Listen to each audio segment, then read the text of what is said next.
What will the impact of the bill be on energy costs for your family, and will it actually do anything to impact the global climate? Oklahoma Congressman Markwayne Mullin joins us now to walk us through the provisions. He's a member of the House Energy Committee. Congressman, always good to see you. Thanks for making the time. Thanks for having me on, Tom. You know, there's so much spending that's in the climate portion of this bill, Right. including $87 billion to teach about climate change. This is money that's going to go to schools to indoctrinate students about greenhouse gas emissions. $1.5 billion for tree equity, $7.5 billion for new luxury EVs. There's a whole bunch of corporate welfare in here as well. And then, of course, you know, trying to transition us too quickly to renewables. Now, Congressman, wind is more expensive and it's less reliable than fossil fuels. You in Oklahoma, you know that. Texas knows that. So what is this going to do to energy prices?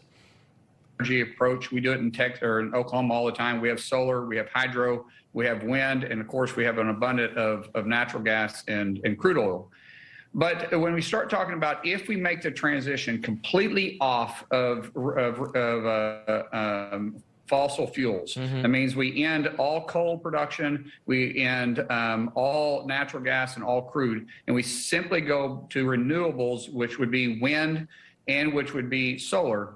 The land mass just to take on today's, and I'm going to come back to that, to just take on today's energy need, you would have to have the land mass the size of Texas, meaning somewhere inside the United States, you're going to have to take the land mass, which would have to be over eminent domain because you're going to be taking people's property, and you're going to have to plop down solar and wind only. Right. Now, if you push everybody to EVs, which is what they're going to indoctrinate our young people, because when you're pushing an agenda, that's exactly what they're doing. We're talking about greenhouse emissions. When you're talking about EV education, you're indoctrinating the young people. You're indoctrinating my kids. I have 6 kids in public schools.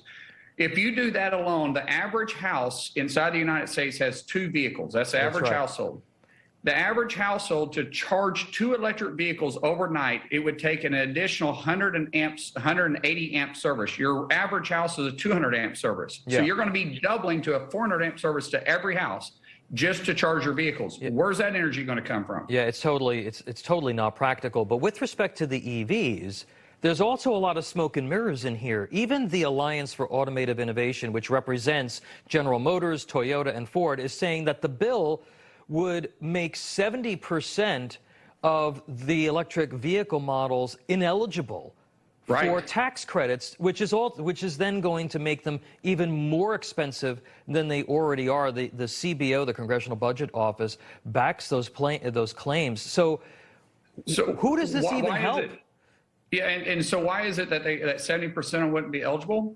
Well, because most of the products that go into, not most of them, but a lot of the products that go into EV vehicles are not able to be made inside the United States. We don't have the technology, nor do we have the rare earth minerals that it takes to create the batteries. But yet in this bill, it stipulates that it has to be 100% made in America.